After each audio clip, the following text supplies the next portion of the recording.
Computer, make a grilled cheese with Talaxian bread and Orient cheese. Hey, why don't we go out to eat? You mean outside? No, I mean to a restaurant. What's a restaurant?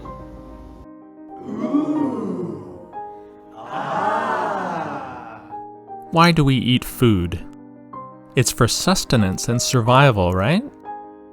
We eat out because it's easier than cooking at home, right? What if we had food replicators at home, in our cars, at work, and pretty much everywhere? And let's say in the future the cost of food and eating out wasn't an issue. We're in a world where we still have some form of money, but all basic needs are taken care of. And what if all of your meals could be created instantly with no effort and no cleanup? Would you still go out and eat at a restaurant? It's hard to imagine a world without Michelin-starred restaurants, McDonald's, Chuck E. Cheese, and Pizza Hut, but dining out is a relatively modern concept. To understand why restaurants exist in the first place, we have to go back, way back to the Middle Ages when inns and taverns began to appear throughout Europe. These establishments primarily provided food, drink, and lodgings for locals and travelers. Meals were often served as part of a fixed menu, and customers could eat together in communal spaces. It wasn't until 1765 that a Parisian named Boulanger opened the first formal restaurant in Paris. Boulanger's restaurant was unique because it offered a menu of different dishes, unlike the fixed meals served at the inns and taverns of the time.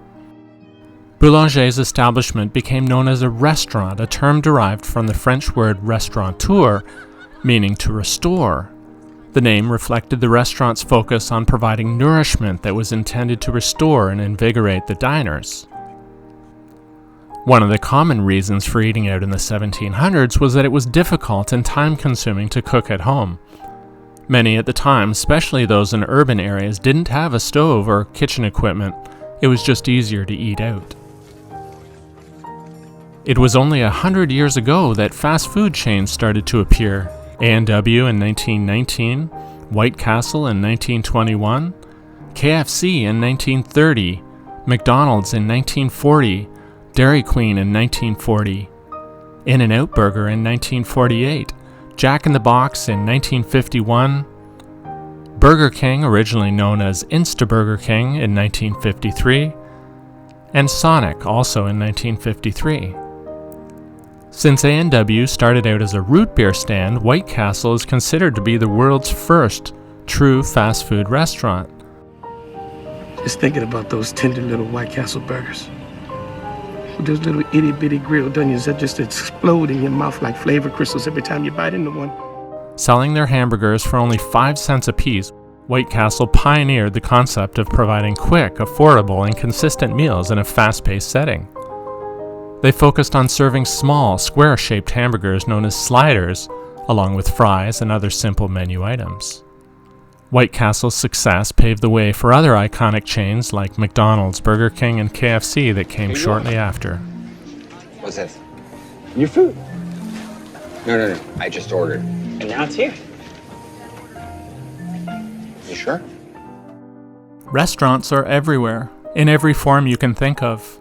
It's hard to believe that they've only been around for a couple of hundred years. In the millions of years that humans have inhabited planet Earth, that's really just a blip.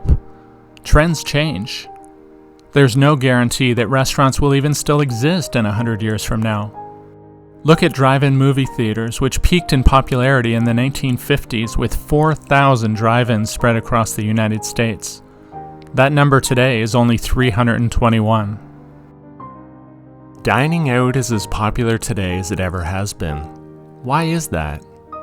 Well, for starters, restaurants offer a convenient option for people who don't have the skill or desire to cook at home. You can enjoy a meal without the hassle of buying groceries, preparing the food, and cleaning up afterward.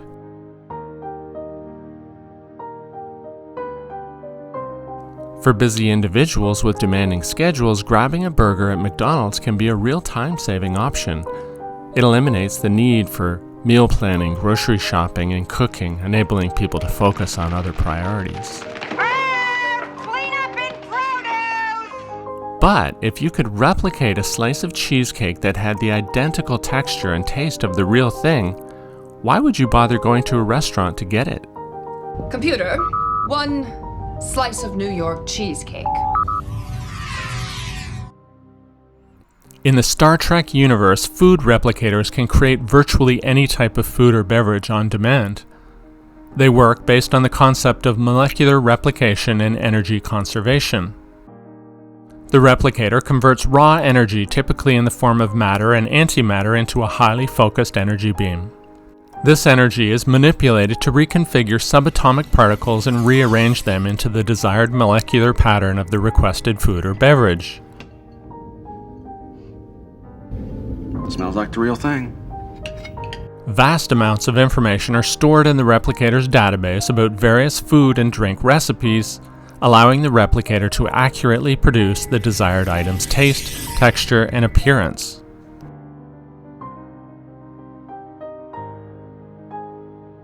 You're probably thinking that's all well and good that Jean-Luc Picard can order his Earl Grey tea on a spaceship in a fictional universe, but of course it's impossible to create food out of thin air, right?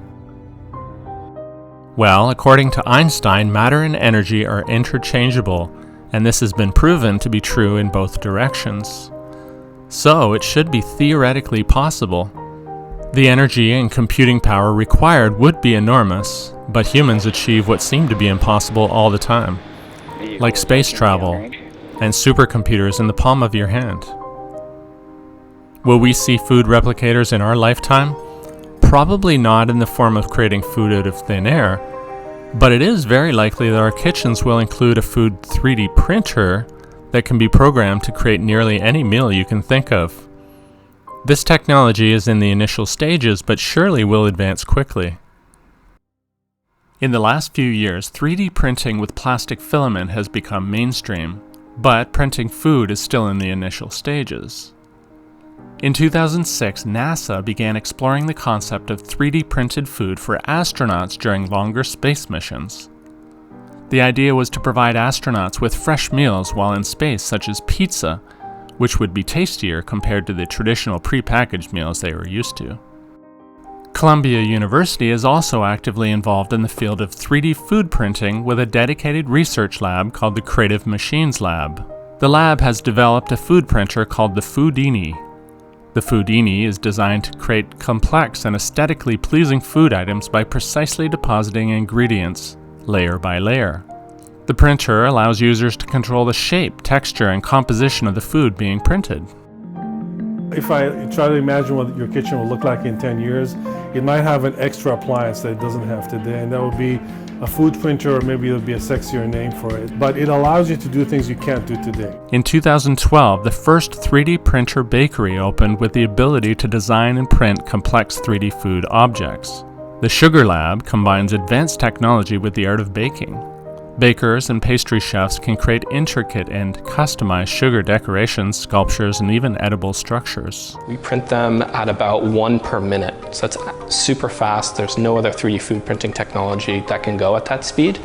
Instead of ink, the machine uses flavored, powdered sugars to print layer after layer. Colors are sprayed on too. The 3D printer can create highly detailed and complex designs that would be difficult to achieve by hand. Intricate lace patterns, delicate flowers, geometric shapes, and even personalized cake toppers are crafted with precision. Like any new technology, there will be resistance. Adoption of the internet is a great example of that. Well, as I mentioned, I have no desire to be a part of the internet because I feel like I'm so inundated with information all the time that I don't want more. Or cryptocurrency. I don't get the point. I really don't get the point of blockchain and cryptocurrency. It's like keeping track of how many times you chew gum, like who cares? This is a common phenomenon that has occurred throughout history. When new technologies emerge, they often disrupt established norms, practices, and even job markets, leading to a wide range of reactions from individuals and groups. That's one small step for man. One giant leap for mankind. You're a man looking at the world through a keyhole, and you've spent your whole life trying to widen that keyhole to see more, to know more. People tend to be weary of what they don't understand or cannot predict. Humans are creatures of habit, and new technologies can disrupt established routines. New technology can often disrupt job markets by automating tasks or rendering certain skills obsolete. This can lead to fears of unemployment or economic instability, particularly among those whose livelihoods are directly impacted. Oh, I can still remember the aromas when my mother was cooking. She cooked? No, she didn't believe in a replicator. She thought real food was more nutritious. So, in 100 years from now, will the need for restaurants still exist? When we can instantly grab a cheeseburger or an 8-ounce steak in our car or a public replicator? What purpose could a restaurant possibly serve? Well, I think it really comes down to ego and socialization. Social interaction is a basic human need as much as food and water is. And of course, as humans, we love to feel important and pampered. Isn't that the role of waiters and waitresses today? There may have been a time in early human evolution when food was eaten for no other reason than for survival, but that's certainly not the case today. Fast food restaurants may well disappear, but fine dining restaurants will probably continue to be around far into the future. But I believe that the emphasis won't be as much on the food, but rather than the experience. We can already see it happening with chains like Chuck E. Cheese, which includes children's arcade games, Rainforest Cafe, where you feel like you're in the jungle, cat cafes in Japan, where you can play with kittens while you eat, and Montana's Cookhouse, where you feel like you're at the cottage. What do you think? What will restaurants look like in 50 years from now or 100 years from now?